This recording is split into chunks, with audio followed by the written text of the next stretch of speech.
is Ido. My father is Mizrax, Kel of our house. I took my name from his first awoken friend, Sir Ido. As scribe for the House of Light, it's my job to preserve our house's history, so that hatchlings may one day learn our stories.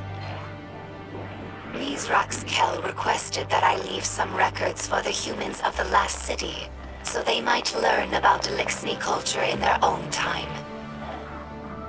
As he says, inside a catch, everyone breathes the same air. Though I have doubts that the humans will care to hear our stories, the snipers who look down on us do not seem like the curious types. But the Great Machine has chosen them, so I must give them the benefit of my faith. Hopefully this effort does not go wasted. During our Golden Age, the Distny civilization spanned many star systems, farther than humanity could imagine.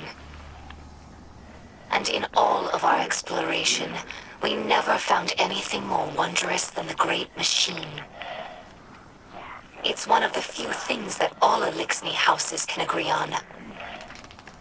That's why shrines like these are made of many small pieces. Each bit was added by a different house. It's a tradition that lasted generations. Most of those houses are now extinct, and their members are scattered. It's funny. I revered the Great Machine all my life, without ever having seen it. And now that it's right overhead, I still look to this shrine for comfort. Ether also catalyzes physical maturation and promotes molting. In that sense, it's like hormones in human adolescence. In a world of unlimited ether, like Rees before the whirlwind, all Distny look like captains. That's our final form. Most Distny you see now are underdeveloped.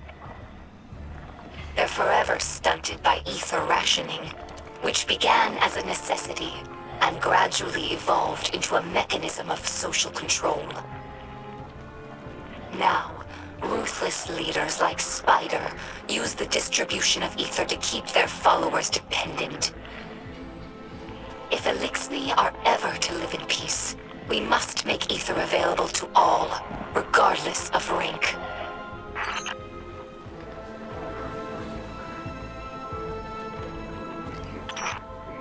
Distny houses are more than tribes for sharing work and resources. They also represent living philosophies. In many ways, the House of Light is traditional. We worship the Great Machine, and we embrace ancestral roles like splicers and scribes.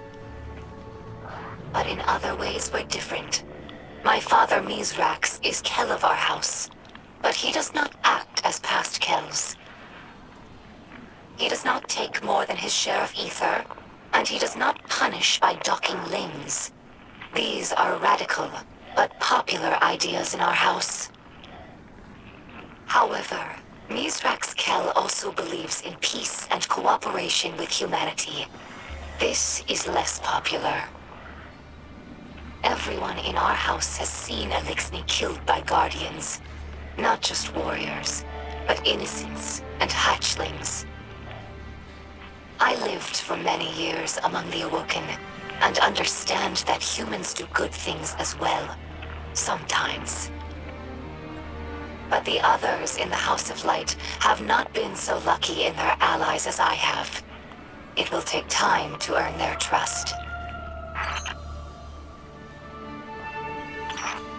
Some Distny tell hatchlings that these wards keep guardians from attacking us in our sleep.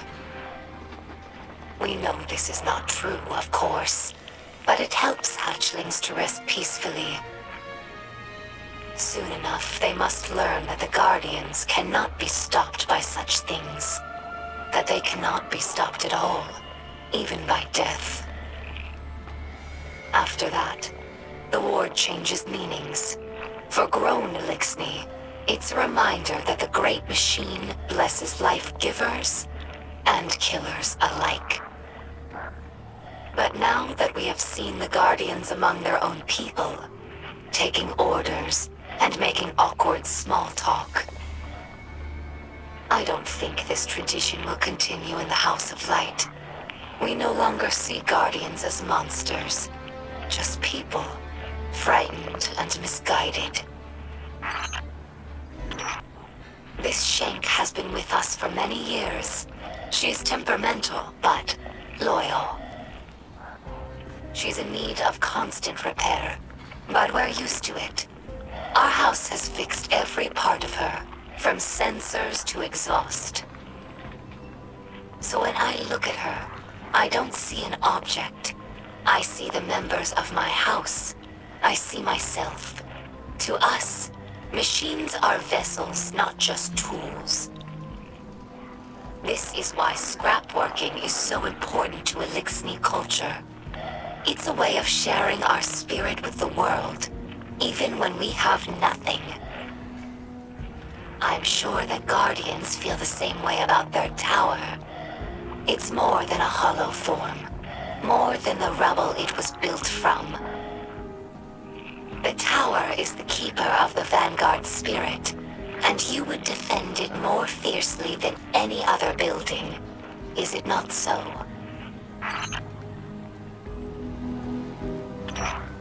I discovered this shell among spider supplies. Many Elixni fear Guardians, but delight at your ghosts. We think of them as extensions of the great machine's will, deserving of reverence.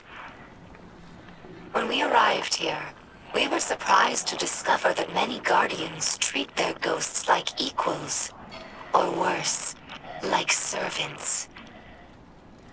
Guardians throw their lives away for sport, in games like Crucible or Gambit, taking the miracle of resurrection for granted. As if ghosts needed the humans and not the other way around. Elixni have had their blessings from the Great Machine, it's true, but we've never known the power that ghosts grant humanity. I think that if Elixni became Guardians, we would use the light to serve the Great Machine, not our own amusement. Many Elixni spend their whole lives on ships. They become more than a home.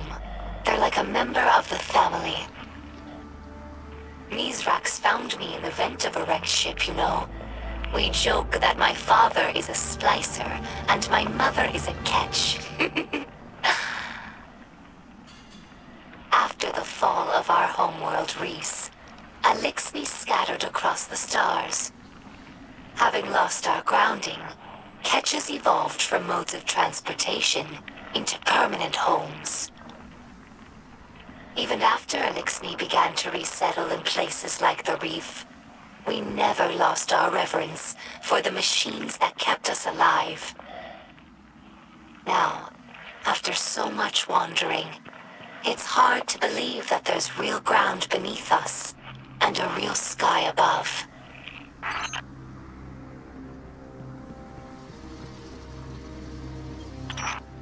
Here lies the remnants of Kel's Scourge, a dark period in Elixni history.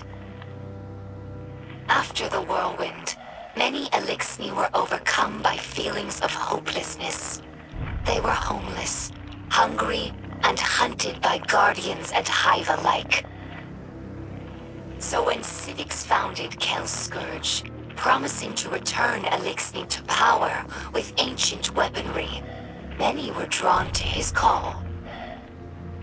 Though the Scourge claimed to fight for Elixni empowerment, in reality, they represented the final degradation of our culture. A once great interstellar civilization was reduced to an anarchist mob, led by a power-hungry coward. Let ours be a cautionary tale. No matter how enlightened a culture, there are always those who prey on our worst impulses for their own gain.